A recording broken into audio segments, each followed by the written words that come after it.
তোমরা একটা জিনিস লক্ষ্য করো, সৃজনশীল প্রশ্ন বুঝতে কতটা সমস্যা হয়।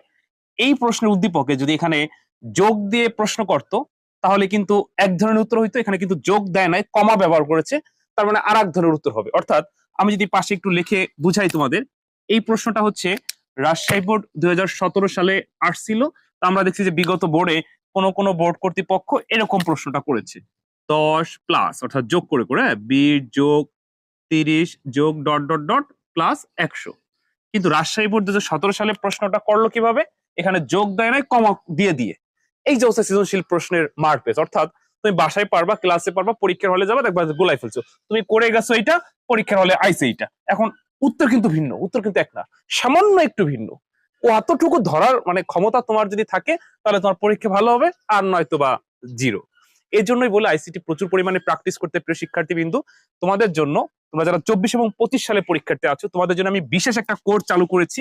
ইনশাআল্লাহ তোমরা যদি এই কোর্সটি করো তাহলে বিশ্বাস করো আইসিটিতে কোনো সমস্যা থাকবে না, এবং এইভাবে ঘুরিয়ে পেঁচিয়ে যেভাবে প্রশ্ন আসুক তুমি 100% পারবে। কারণ আমি প্রথমে তোমাদেরকে বেসিক কমপ্লিট করাবো, তারপরে বোর্ড পরীক্ষার আগ রাত পর্যন্ত রেগুলার লাইভে এই সৃজনশীল আর বহু নির্বাচনী প্র্যাকটিস করাবো, কিভাবে আসে, কিভাবে প্যাচ দিয়ে আসবে, কিভাবে সহজ করে আসবে, কিভাবে প্রশ্ন বুঝবে, কিভাবে উত্তর করতে হয়, ইত্যাদি ইত্যাদি ইত্যাদি। ঠিক আছে? তো আমার এই হোয়াটসঅ্যাপ নাম্বার SMS করে তোমরা এই কোর্সে ভর্তি হয়ে যাও। ইনশাল্লাহ বাইরে কোথাও পড়া লাগবে না, সর্বোচ্চ নম্বর পাবে। ঠিক আছে? আচ্ছা, তো দেখো আমি এই প্রশ্নটি উত্তরটি আমি তোমাদেরকে এখন করাই দিচ্ছি। এটি হচ্ছে রাজশাহী বোর্ড 2017 সালে আসছিল। তো এইটার উত্তর কেমন হবে, আর যদি কমা ব্যতীত অনন্য প্রশ্নতে তোমরা দেখতে পারবা যে যোগ দিয়ে আসে, তখন উত্তর কি হবে। অর্থাৎ আমি দুটাই দেখাই দিচ্ছি।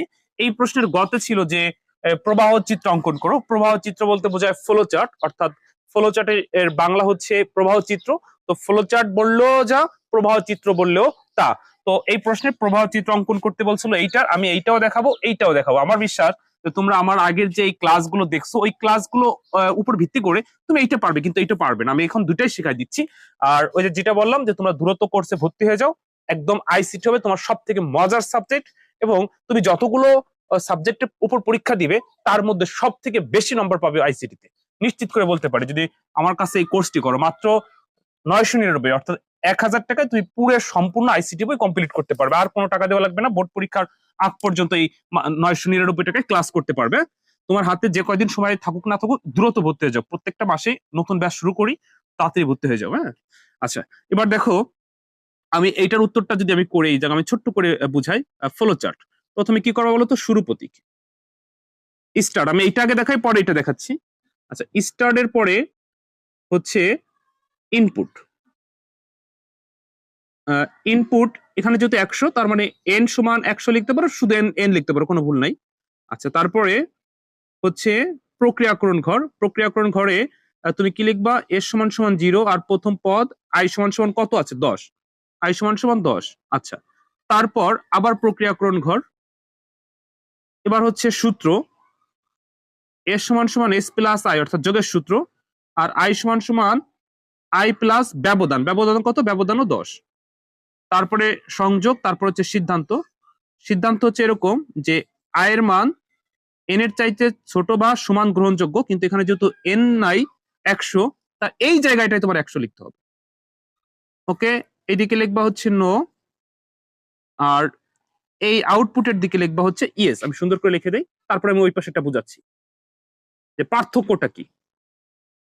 ইয়েস, এখানে লিখবা প্রিন্ট এস, জায়গায় কম তো তাই ছোট করে লিখতেছি, তারপর ইন্ট, হয়ে গেল। মানে জাস্ট যদি এরকম আসতো তাহলে এতটুকু করলে তুমি 3 পাইলা।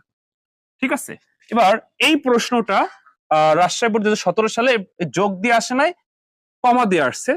এখন কি পরিবর্তন হবে, এই যে ফ্লোচার্টটা করলাম সেমই হবে, জাস্ট সামান্য পরিবর্তন। কিন্তু তোমরা এরকম আসলে পারতে, এরকম আসার কারণে অনেকেই ওই রাজশাহী বোর্ড 2017 সালে যারা পরীক্ষার্থী ছিল অনেকেই গুলিয়ে ফেলছে। তোমাদের পরীক্ষা কিন্তু এরকম চলে আসবে। আচ্ছা দেখো এখন করণীয় কি, আমি এই পাশে করে দেখাচ্ছি। এই যে এই পাশে প্রথমে আমরা শুরু প্রতীক করব, আর শুরু প্রতীক দিলাম স্টার্ট।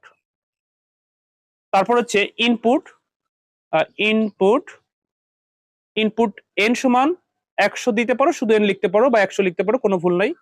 আচ্ছা, তারপরে প্রক্রিয়াকরণ ঘর।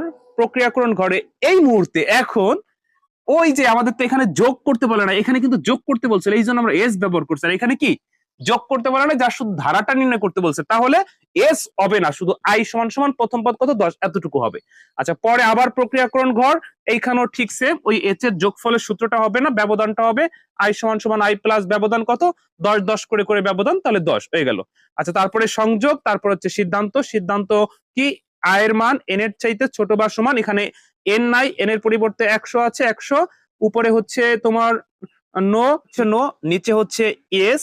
কিন্তু এই যে আরেকটা জিনিস তোমার বুঝতে হবে, এই জায়গায় যোগফল করতে বলছিল বিধায় আমরা কিন্তু এখানে প্রিন্ট এস ব্যবহার করেছি, এখানে কিন্তু যোগফল করতে বলে নাই, এ কারণে কিন্তু প্রিন্ট এস ব্যবহৃত হবে না। অর্থাৎ সবাই একটু লক্ষ্য করো, ডাইরেক্ট আমরা শেষ করে দিব। তাহলে শেষ প্রতীক কেমন, শুরু প্রতীক আর শেষ প্রতীক একই, ডিমাকৃতি, এখানে ইন্ড, এখানে ইয়েস। দেখছো পার্থক্য কতটুকু, আমি কি বুঝাইতে পারছি তোমাদের? তোমরা কিন্তু কমেন্ট অবশ্যই জানাবে। আমি আবার আবার তোমাদেরকে একটু বুঝাই বলি। এই হচ্ছে ধারাটি, এই ধারাটি দেখে নিচের প্রশ্নগুলো উত্তর করতে বলছিল, অর্থাৎ 4টি প্রশ্ন সাজানো ছিল। এই প্রশ্নটা আমি সম্পূর্ণ লিখিনি, তোমাদেরকে বুঝাবো দেখে। তো রাজশাহী বোর্ড 2017 সালে প্রশ্নটা আসছে, বলছে যে 10 20 30 করে করে 100 পর্যন্ত, এটার উপরে প্রবাহ চিত্র অঙ্কন করতে বলছে। তো আমি বললাম যে তোমরা এইভাবে আসলে কিন্তু পারতে, কিন্তু যখনই এই প্লাস না দিয়ে কমা ব্যবহার করেছে তখনই তোমরা গুলিয়ে ফেলছো। তো প্লাস থাকলে কি হবে আর প্লাস না থাকলে কি হবে, সেই পার্থক্যটা আমি তোমাদের দেখাইলাম দুইটাই করে দিয়ে, যে যোগ আকারে থাকলে ফ্লো চার্ট হবে এইভাবে, আর ওই একই ধারার যদি যোগ এর পরিবর্তে কমা থাকে তাহলে হবে এইভাবে। তো প্রিয় শিক্ষার্থী বিন্দু, আশা করি বুঝতে পারছো যে কিভাবে ফ্লো চার্ট করতে হয়। তারপরও ধরো এটা তো জাস্ট একটা সৃজনশীল প্রশ্ন, তুমি যদি বেসিকই না জানো, মানে বেসিকে যদি দুর্বল থাকো, তাহলে তো জীবনে এগুলো পারবে না, বা প্রোগ্রাম লিখতে পারবে না, অ্যালগরিদম লিখতে পারবে না। এই জন্য আমি তোমাদের জন্য বিশেষ কোর্স চালু করেছি। প্রথমে হচ্ছে আমি তোমাদের বেসিক শিখাবো, বেসিক না শিখায় এইগুলো করাবো না। প্রথমে 10 থেকে 15 দিনের মধ্যে পুরো আইসিটি বইয়ের বেসিক কমপ্লিট করাই দিব, তারপরে রেগুলার লাইভে এভাবে সৃজনশীল আর বহু নির্বাচনী প্র্যাকটিস করাবো। ইনশাল্লাহ তোমার আইসিটি তে কোনো সমস্যা থাকবে না, সর্বোচ্চ নাম্বার পাবে। আইসিটি হবে সব থেকে মজার সাবজেক্ট।